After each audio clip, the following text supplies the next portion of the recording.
Breaking news is first at 5 tonight on your news leader. A South Haven mother in jail tonight after the body of her special needs child is found inside a closet in their apartment. 40-year-old Cynthia Clemons is facing charges in the death of 20-year-old Mykryra Clemons. Somebody's aunt got on Facebook and typed words that broke people's hearts wide open. "I'm so hurt. So you killed my niece, put her in a bag, and put her in a closet for a whole month. When I'm one call away, I hate you." One call away. Sit with that for a moment, because that is not the cry of a stranger. That is a woman who loved her niece, who was right there, reachable.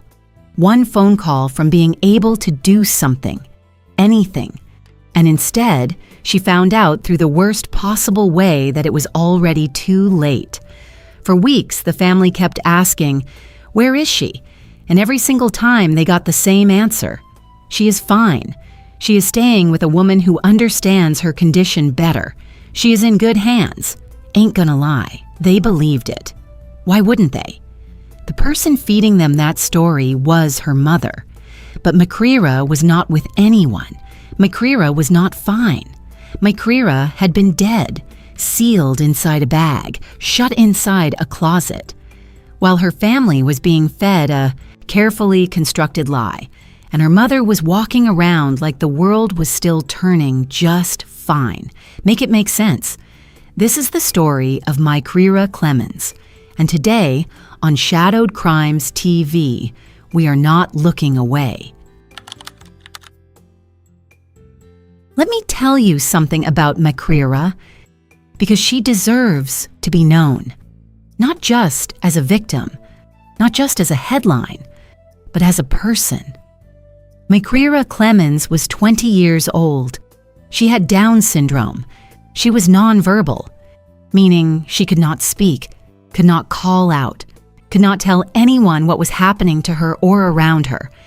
Neighbors who knew of her described her as someone who never caused a single problem, not once, not ever.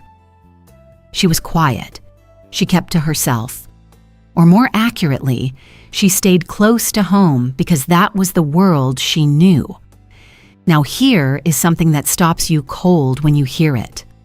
Mcira was 20 years old, but she had the body of a child. That is not an assumption. That is what people who knew her said directly. A grown woman in every sense of the word by age, but physically small, physically vulnerable, and 100% dependent on the adults around her to keep her safe, fed, cared for, and protected. She lived in an apartment at South Park Gardens in South Haven, Mississippi, with her mother, Cynthia Clemons. And from the outside, this family kept to themselves. Neighbors were not in their business. Nobody was raising red flags publicly. The world just moved around them, the way it does in apartment complexes where everybody is caught up in their own life. Come to think of it, that is exactly the kind of environment where something terrible can happen and nobody notices until it is way too late. Mcira's brother lived separately. He would check in when he could, the way family does. And for a while, everything seemed, at least on the surface, the way it always had been. But January came, and something changed. The brother started noticing that he had not seen his sister. Not a glimpse, not a mention. She was just gone from view. And when he asked about her, his mother, Cynthia, had an answer ready. She told him Mcira was staying with a woman who also had a daughter with Down syndrome. She framed it as a better situation for Mcira, someone who understood the condition, someone who could give her more. Oh, so now the mother who had been raising this child her whole life suddenly decided someone else could do it better? Looking back now, that explanation should have raised more questions than it answered. But grief and shock have a way of coming after the fact, not before it. The family took her at her word, because she was the mother. Because what reason would a mother have to lie about something like that? Moving on. Because the lie held. For a month, it held. Mcira's brother went about his days, probably carrying a quiet unease he could not fully name. Maybe he told himself she was okay. Maybe he pushed the feeling down because the alternative was too heavy to pick up. But eventually, that feeling got too loud to ignore. And one evening, he went back to that apartment on South Park Circle. He had not seen his sister since January. He needed to know she was okay. He knocked. He got in. He made his way to his mother's bedroom door, and he opened it. There are moments in life that split a person in two, the version of them that existed before, and the version that has to carry what comes after. The brother had one of those moments the second he opened that door. He saw something in that room, something inside a bag, and something in him knew, the way your body knows before your mind catches up, that what he was looking at was not supposed to be there.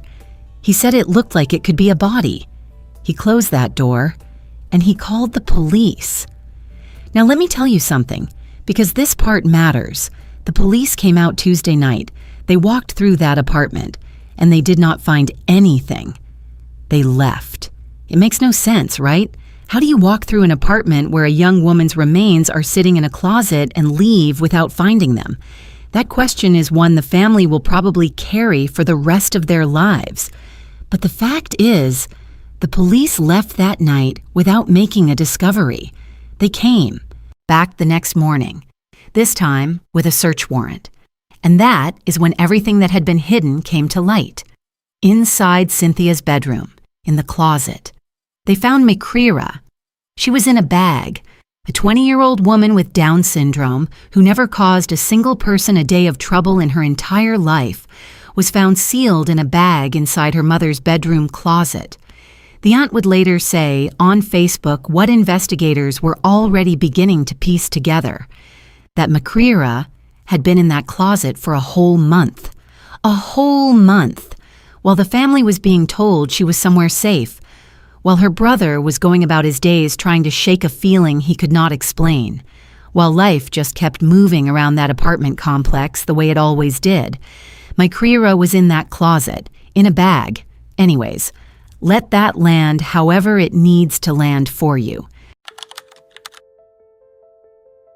The neighbors and family members who gathered outside that apartment on South Park Circle were not prepared for what had happened. These were people who knew this family, who had lived alongside them, and every single one of them said the same thing. They never saw this coming. Mcira never caused any trouble. She was quiet. She was gentle. She was, by every account from the people around her, an easy, peaceful presence. One neighbor put it simply, "My heart, it really goes out to the family." And the family, specifically the people on Mykryra's side who had been kept in the dark, were somewhere between devastated and completely undone. Because grief alone is already a weight, but grief mixed with betrayal. The kind of betrayal where you realize the person you trusted to tell you the truth about your own family member was the very person responsible for her death. That is a different kind of heavy. That sits differently. Come to think of it, the cover story Cynthia had been using was not even elaborate. It was just specific enough to make sense and just vague enough that nobody could check on it easily. She said Mcira was with a woman who also had a daughter with Down syndrome. She framed it as though she was being a responsible mother, pointing her daughter towards someone better equipped to care for her. Looking back now, that story was designed for one purpose: to buy time. Time for what, exactly? That is the part that the investigation had to start pulling apart. What investigators had in front of them was this: a young woman, nonverbal, with Down syndrome, found deceased inside a bag in a closet. Her mother was in that apartment. The charges that came down reflected two specific things: abuse of a vulnerable adult and tampering with evidence. That second charge says something. Tampering with evidence does not happen by accident. It means someone made a deliberate decision to hide what happened, to conceal it, to make it harder to find the truth. And Mykryra, by the very nature of who she was, nonverbal, small, dependent, could not have left any kind of trail that pointed anywhere. She could not have written anything down. She could not have told a neighbor. She could not have reached out. The only trail that existed was the one her brother followed when he trusted his gut and went back to that apartment. Oh, so now the question becomes, what exactly happened inside those walls? The investigation was just getting started, but the community already knew enough to be shaken to its core. Ain't gonna lie. When a story like this breaks, the first instinct is disbelief, because the mind does not want to go to the place where a mother is the person you have to be afraid of. We are wired from birth to see that relationship as the safest one that exists. And when that safety is not just broken, but shattered, when it is not neglect, not an accident, but charges that include abuse and evidence tampering, it forces everybody around it to reckon with something deeply uncomfortable. How did nobody know? How did a month pass? How did that little girl, 20 years old but with the body of a child, in a world that already required so much from her just to get through the day, end up in a bag in a closet while the woman who brought her into this world answered questions from family with a rehearsed story about a better caregiver? It makes no sense. And yet, here we are. Cynthia Clemons was taken into custody and jailed in DeSoto County, Mississippi. The investigation was now fully open, and the family, the aunt, the brother, everyone who loved Mcira, was left trying to hold themselves together while the truth slowly came forward. 40-year-old Cynthia Clemons in jail in DeSoto County, Mississippi for what South Haven police found inside this South Park Gardens apartment early Wednesday morning. South Haven police saying they first got the call here on South Park Circle Tuesday night from a man who reported his sister missing. Rosie Atkins says that man was her nephew, Cynthia Clemons' son, who told them he hadn't seen his 20-year-old sister, Mcira, since January. So my nephew made a discovery to my brother yesterday saying that he saw a body bag mistakenly. She opened her door and he walked past and he saw something that looked like a body bag. And so he said he was gonna call the police and ask if they could do a wellness check. Police didn't find anything Tuesday night, but went back early Wednesday morning with a search warrant. That's when they found the remains inside the home. Rosie Atkins said they were in a closet in Cynthia's bedroom. He said usually she keep her room door open.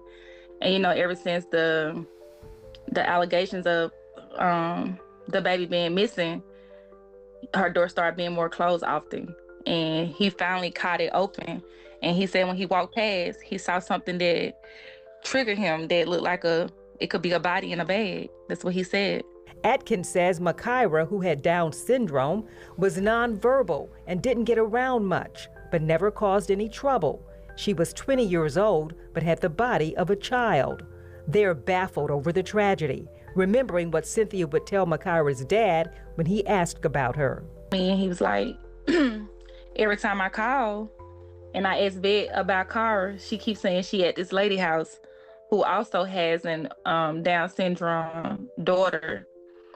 So she was telling him like she felt like it was better for her to be with that lady because she knew more about what was going on with kids with autism or Down syndrome. Neighbors who say the family kept to themselves are shocked. My heart it really goes out to the family because ain't no telling what they're feeling, what they're going through. Right now, the family trying to deal with their grief.